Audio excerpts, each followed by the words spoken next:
This morning's subject is Feed My Sheep.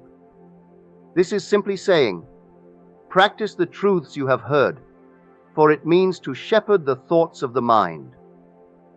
For most of us, our thoughts are like rambling sheep that have no shepherd. We are called upon now to rule the thoughts, to rule the mind. As you know, the kingdom of heaven is as a man starting into a far country, and he calls unto himself his servants and gives them his property, his goods. To one he gives 5 talents, to another he gives 2, and to another he gives 1, every man according to his several ability. And when he returned, he asked for a reckoning. The one who had 5 traded and produced another 5. He was highly commended, and told as he was faithful over a few things, he would now be ruler over many. The one who had 2, he too traded and produced 4. And he too was highly commended, and told to enter into the joy of the Lord. But the one who had 1 was afraid because his master, so he thought, was a hard man, and so he buried his talent in the earth, and did not expand it. But I think you know the story. He was condemned for his misuse of the talent. It was taken from him and given to the one who had the most, the one who had 10. Well, now you have received talents in the last few days or few weeks, each one according to his ability. Some of us came with more prejudice to overcome, with more superstition, some with other beliefs that did not quite coincide with what we heard from the platform, and many of us had to overcome certain things before we could accept others. So, some got 1 talent, some 2, some 5, some maybe more. Now, a talent that is not exercised, like a muscle that is not exercised, finally sleeps, and as far as we are concerned, it atrophies.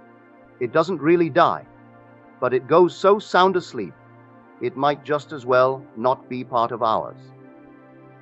We must practice what we have heard, for without practice, the most profound understanding in the world will not produce the desired results.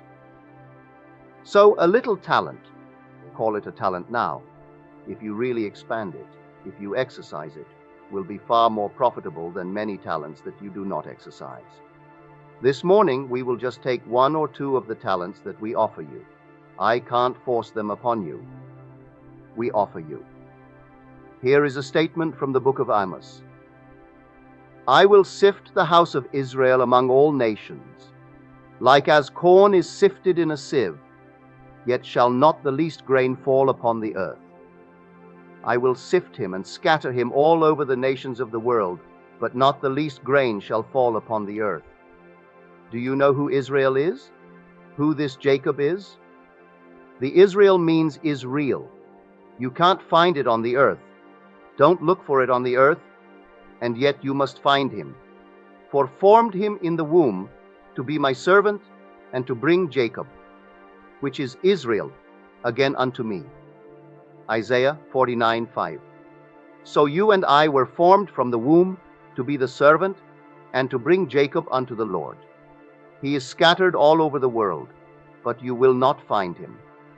No, not the smallest grain upon the earth, but you will find him within yourself, for the cue is given in Jacob. Jacob is the smooth-skinned lad. He is not like his brother Esau, who has hair, which means something external. So the Israel you are looking for this day is the thing you want to realize in the world. Do not look out and hope to find it, or even to be encouraged that you will find it by judging after the appearances of things. Do you seek health for a friend? That's Israel scattered, but not on earth. In all the nations of the world I have scattered the house of Israel, but do not look into the eyes of a doctor for hope. Do not look into the eyes of the patient for hope of his recovery, because you will not find him on earth. Not the least grain has fallen upon the earth. So do you know what you want in this world? If you know exactly what you want, where do you see it? You see it in the mind of yourself. So when you know what you want, here is a part of Israel scattered, and you didn't see him on earth. You saw him in the kingdom within you, for the kingdom of God is within. So you saw a piece of Israel. Now go bring him. I formed you from the womb to be my servant, and to bring Jacob again unto me. You take that thing you have seen in the mind's eye, which, to make it practical, we will think of as a friend in need. It may be physical need, maybe he is unwell, or it could be he needs a job. Well, now you be the one who will decide what part of Israel you will bring to the Lord, and prove to the Lord you are a perfect servant. For the promise is that when you prove you are the perfect servant, then you will no longer be called servant. He will call you his friend. I no longer call you servant, for now I call you friend, for you do whatsoever I command you, and therefore, if you do what I command you, you are no longer my servant, you are my friend. And now we will commune as a man to a friend, face to face. Another you has had this association for a while, for that is the purpose of it, to move from the servant to the friend. And after we become the friend of God for a while, then we turn to that of the Son. We no longer are the friend. We become his son, but we cannot recognize the sonship of God until we first prove ourselves as a servant. So the servant is to bring Israel, i.e., imagine lovingly, and believe in your imaginal activity. Now we come back to the friend in need. Represent him to yourself, as though he now embodied the state you want him to realize in this world. If it is a job, see him gainfully employed. Take your imaginary hand, which is Jacob's hand, and put it into his imaginary hand. Leave it in that imagined state until it takes on the tones of reality. When it seems to you real, that you are actually touching him, clothe it with all the reality of the external world. So Jacob clothed himself in the skins of Esau to deceive his father into believing that he, Jacob, was Esau. So you take the Jacob within you, which is the smooth-skinned lad, which is simply now the wish. You want to congratulate him. You want to hear his voice. You want to hear him tell you he has never been so happy in a job in his life. He has never been so gainfully employed, that he loves going to work. He just loves everything about his job. You actually hear him as though you heard him. Now you clothe it with all the tones of reality. If you have 2 talents, give it 2. If you have 5, give it 5. Begin to make it more and more real.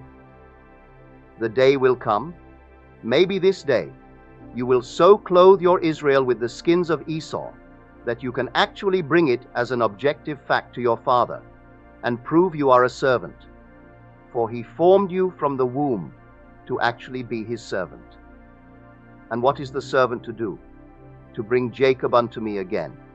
So here Jacob is scattered, lost in all the minds of men. You won't find him on the earth. You will only find him if you know where to look. Now to prove you know where to look, to prove you are a good servant, go bring me Jacob. So when you bring Jacob clothed in your own mind's eye, as though you heard what you want to hear, as though you touched and you witnessed what you would like to touch and see in this world. And when you remain faithful to your vision, the vision will make for itself that perfect body in which to abide. Then you will see an objective corresponding fact, but it is not there. It is all within your own mind. It is there where he scattered it. It is there where he sustains it. He will simply project it for you onto the screen of space, that you may have tangible evidence that you do know how to find and bring Jacob.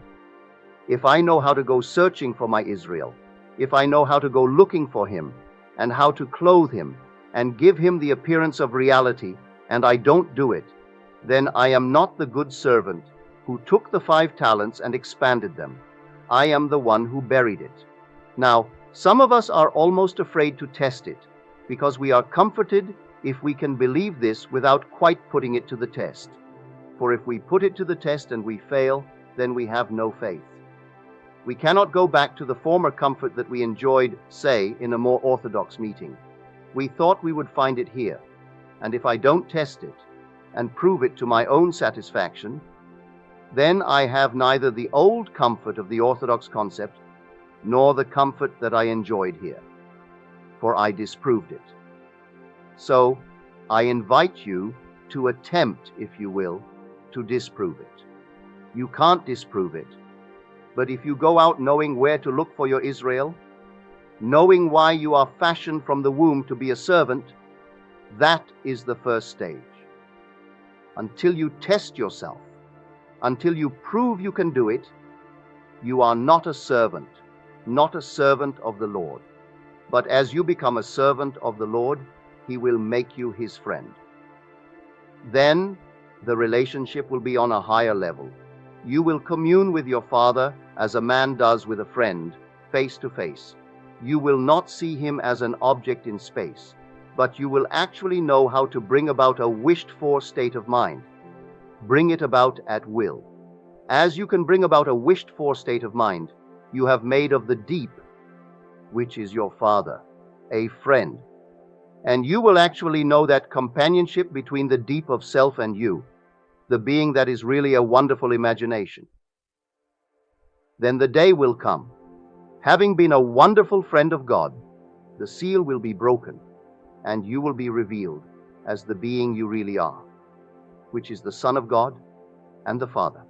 Every person in the world is the child of God, believing itself to be a man, born of man. I have tried in the past 2 weeks to convince you that your origin is God. It is not what the world would tell you, a little bug. For if you were a little bug, a little spermatozoa, though you seem to embody yourself and expand in the form of a man, your end will be a little spermatozoa, for all ends run true to origins. So, whatever the origin, you can determine the end. I tell you, your origin is God, therefore your end is God. But to arrive at that end, you pass through the stages of the servant, then the friend, then God, which is the Son of God. For I and my Father are one, yet my Father is greater than I. Yes, I do not claim that this union, this oneness, entitles me to the same identical feeling of being Father. I and my Father are one, but my Father is greater than I. For the thing symbolized that bears witness of this unseen state is not really as great as that which it symbolizes. So we are one, and I will know it, and I will see my Father and see that He and I look alike, yet we are father and son relationship. But before I can get near it, I must prove I am a good servant. Now you take it this morning. We invite you to try it for a friend. We ask you to try it for yourself. We have given you many angles how to test it, how to think of what you want first and see in your mind's eye. Israel. For when I know clearly in my mind's eye what I want, I am actually looking at Israel, something that is real. It is real, but I must clothe it now in what the world calls reality, by giving it external tones. But the thing was real long before it became a visible fact in the world. I see it in my mind's eye by making as vivid and as lifelike a representation as possible of what I would see and what I would do and what I would actually hear, were I physically present in such a situation now. When I see it clearly, I am looking into the eyes of Israel, and I found him scattered in the world, but not on the earth, for it is not on earth that I see him. I see him in my mind. Now I am looking at it and thinking of it, but the secret is to think from it, to occupy that state and get into it. When I get into it, I will clothe it with reality. I can think of a place and then close my eyes and assume that I am in that place. When I assume I am in the place, I am clothing it with what the world calls reality. It was real before I clothed it. When I saw it clearly, this was Israel. But he wants me to bring him. And the only way I can test that I can bring him and prove that I am the servant is to occupy the state. So I occupy the feeling of my wish fulfilled. When I get into the feeling of the wish fulfilled and remain faithful to that state, then I am walking in my vision, and, as we are told, If one would only advance confidently in the direction of his dream and endeavor to live the life which he has imagined, he will meet with a success unexpected. Let me remain faithful to my vision by occupying my vision. Don't just see it. He demands that I bring Jacob again unto the Lord. So Jacob is not a man who walked the face of the earth thousands of years ago, and Israel is not a nation now gathered together on the shores of Africa. He scatters the house of Israel in all the nations of the world. You might have been taught to believe that the person who calls himself a Jew in the presence of a nation is scattered Israel. Don't believe it. Everyone in the world is that which actually contains and holds Israel. As you think of something and desire it to be a reality in your world, you are seeing Israel. Now he wants you to bring him, and he wants you to prove that you can bring him and become the perfect servant of the Lord. Don't be afraid to be the servant. Become the perfect servant of God, and then become his friend, and then realize you are his son. Let us go out determined that we will take the requests brought in here this morning. There were 100 odd that came in, but there are many more. Maybe you do not know them. You can take them collectively. But you can take an individual friend, a member of your family, and decide this day you are going to bring about some blessing in the individual's life. You have it. You have the power to bless. For the power to confer reality on your wish for the friend is the power to bless that friend. If your friend is not well and you want the friend to be well, you simply assume that you and he or she are carrying on a conversation from a premise which you establish now. And the premise is that he or she never felt better in their lives, and you hear it and you witness it. Take your hand, your imaginary hand, and embrace them. Tell them what you feel about them, actually feel it. And then you do nothing outwardly to make it so, for things that you are going to see are not made of things that do appear. So you do not prescribe anything for them. You do not change their physical diet. You don't offer any recommendation as to what they should do. You simply assume that they are already the embodiment of the state you desire for them. So you don't start prescribing. Leave that out completely. You simply walk faithful to your image of the friend, and you transform that image in your own mind's eye. You do it and see if you can bring him. Because if you can't do that and prove it to yourself, you have not yet proven you are a servant. Therefore, the friendship is far removed from you. Everyone must prove that he is first a servant, as we read in Isaiah 49. I formed you from the womb to be my servant, and to bring Jacob again unto me. Then I am told, even though Israel is not altogether gathered, I am blessed. The individual who does it, he doesn't have to bring the whole body of Israel. If he brings Jacob, one individual transformed, and proves he can transform him, he is blessed and receives a certain glory long before the body of Israel is collected and brought back. So here you wonder why he is called the King of Israel. Why is he called the King? People thought it meant a man who looked out upon a small little nation and thought he was king, or they thought he was king, or even in irony when they said it. He isn't that.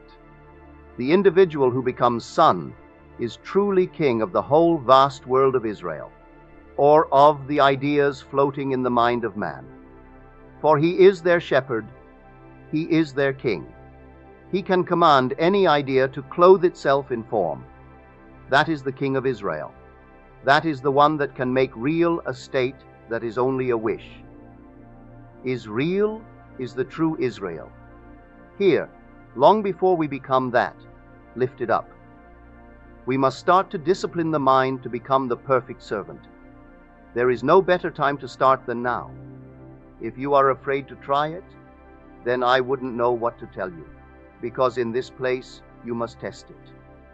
They do not have a religion where you just come here and sit on Sundays and gather together and form a nice little friendship this way. This is not that kind of a religion at all. This is all to awaken the mind of man and make him a shepherd, make him something that rules. In fact, the very word translated feed in John 21 is translated many times in the Bible as shepherd, as rule. In Matthew 2, one shall come from Bethlehem. He shall have dominion over Israel. Well, in that one, he shall rule Israel. The word translated rule is the same word translated in John 21 as feed. So don't take it literally. It simply means to take this mind of yours and discipline the whole mind by gathering things together and walking faithful to an invisible state. For Jacob is invisible. You thought he was a man who was a smooth-skinned lad. That is the way the mystic has of telling you this is a subjective state, and that you must learn to clothe it with objectivity. You walk faithful to the subjective state, and then in time, it takes on the tones and the appearance of something external.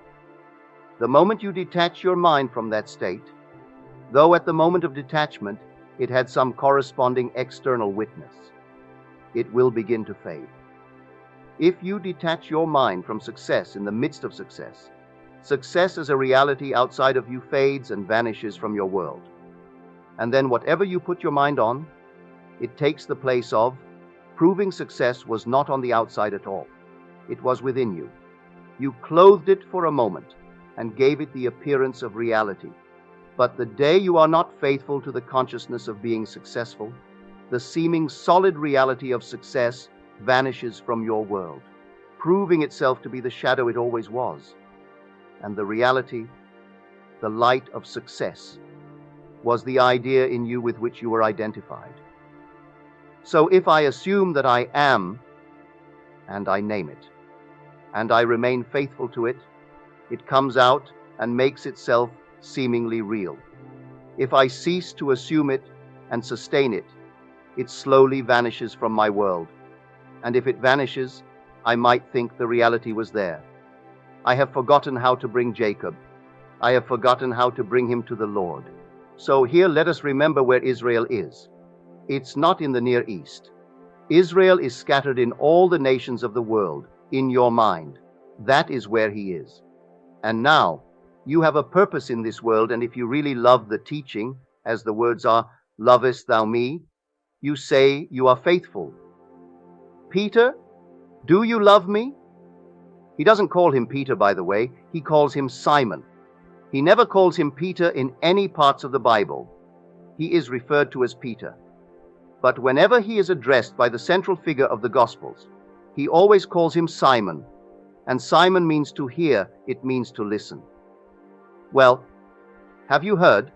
Have you really heard, Simon? Yes. Then do you love what you have heard? Lovest thou me, or what I have told you that I am? I am the thing that I teach, so do you love me? Then feed my sheep. Become ruler of this mind of yours, and prove you really love the thing you tell me you have heard. If you have heard it, then you are Simon. And if you have really heard it to the point of acceptance, prove you have accepted it by taking the talent received and expand it. Don't let the shepherd come, and when he asks you for the talent, you say you were afraid, and you buried it. Let us not be afraid to actually test the truth of the principles we try to explain here. So all these are our truths that we have accepted. Now, some got 1, some 2, some got 5.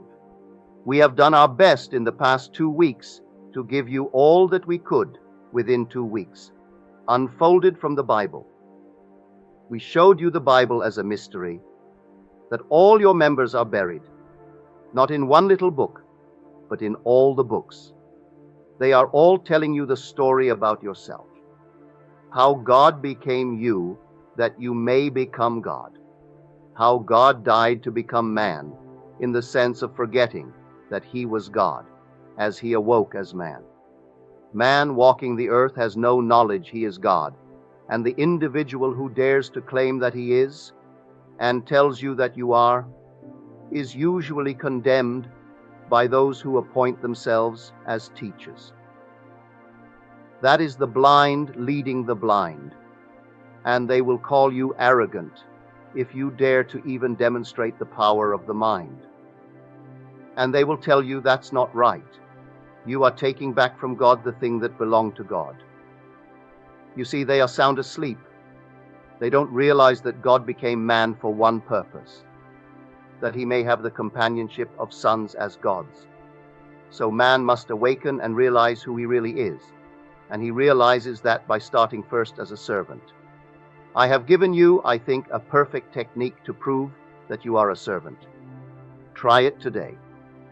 If you succeed in the simplest little way of taking an invisible state and making it become a reality, like the job for a friend, or even the getting of a hat, or even the finding of the proper apartment, or even the getting of some little thing, you try it. If you lost something, nothing is lost in all my holy mountain, saith the Lord. For if it isn't lost, it is scattered now in Israel. Prove that it isn't lost. What is it that you have lost? Well, take it in your own mind's eye, and then mentally touch it, and mentally appropriate it, and feel that you have it, that it is yours now, and remain faithful to that assumption, and see if the thing returns. If the thing is recovered, you have proved that you have found Israel, a portion of him anyway, and you know how to take him and clothe him in such tones of reality that you can bring him to the Lord. For the Lord is your own wonderful consciousness. When you say, I am, that is the Lord. Go tell them, I am hath sent you. So when you walk in the feeling, I am so and so, it is not seen as yet, but that is something you are bringing to the Lord. And the more you feel it to be real, the more natural it becomes. Then it clothes itself in external facts, but the external fact is not the truth of it. Truth and fact oppose each other. Truth does not depend upon fact. Truth depends upon the intensity of your imagination. Therefore, if I actually am intense about it, that is true. I might tomorrow find a corresponding fact to bear witness. But as I said earlier, let me not continue in that assumption, and the fact will fade, proving it was not reality at all. Reality was in my assumption. And so truth depends not upon fact, but upon the intensity of imagination. Then you will understand the drama when truth faces what is called fact or reason, and when asked, what is the truth? Truth remains silent. He would not answer, because fact or reason thinks that a true judgment must conform to the external reality to which it relates. If I say, aren't these lovely? And I mention something that no one present can see, you say my judgment isn't true, for if it isn't on something on the outside, then what I say has no reality. I must be suffering from some illusion. If I persist in it, and you cannot see it, then it is hallucination. But I know from experience that I can take an illusion, and through the medium of an illusion, I can relate myself to reality, or is real, by walking faithful to what you call my illusion. I simply assume a state knowing I have found it. It is scattered in the nations of the world, and finding it in myself as a desirable state, I appropriate it. Walking faithful to my appropriated state, I gradually become it. Disentangling myself from that state eventually, I cease to be it. For that which requires a state of consciousness to embody itself cannot be embodied without such a state of consciousness. When I know that the whole thing depends upon my appropriation of the parts of Israel to bring Jacob to my father, then I will start to do it. And then my talents will run from 5 to 10 and to 20. And finally, when I have all these talents, I will be worthy of being a friend. When I have been faithful in a few things, he will make me lord over much. Then he will tell me, I no longer call you servant. I call you friend, for you did what I commanded you. Now, having done what I commanded you, you are my friend indeed. We will walk in that association for a while, communing with the deep, knowing the deep of self is my real being, that men call God. I won't see him as another. I will commune with him as though he were another. And he and I will talk across that invisible state, just as though man spoke face to face with a friend. For after this invisible state, when I commune with the deep, is reached to a point of complete satisfaction, the last seal will be broken. He will break the seal and reveal me as his son. And when I see him and look into his face, he will be just like me, and I will be like him. Then you will know the mystery of the Epistle of John. Beloved, what manner of love! Just imagine what love God has bestowed upon us, that we should be called the sons of God. And then, although at this moment that I feel it from the deep, I don't quite know what I am like or what he is like, yet I do know this much, that when I see him, I will know him. And why will I know him? Because I'll be like him. I will look right into the mirror of my own being and realize it was for that purpose that I, the Father, embodied myself as man, hoping that eventually he would awaken and become a conscious being, moving completely from a passive reflector to a conscious cooperator in my kingdom. So man gradually moves from the passive state to the active state, and the process is the servant, the friend, the son. Let us go into the silence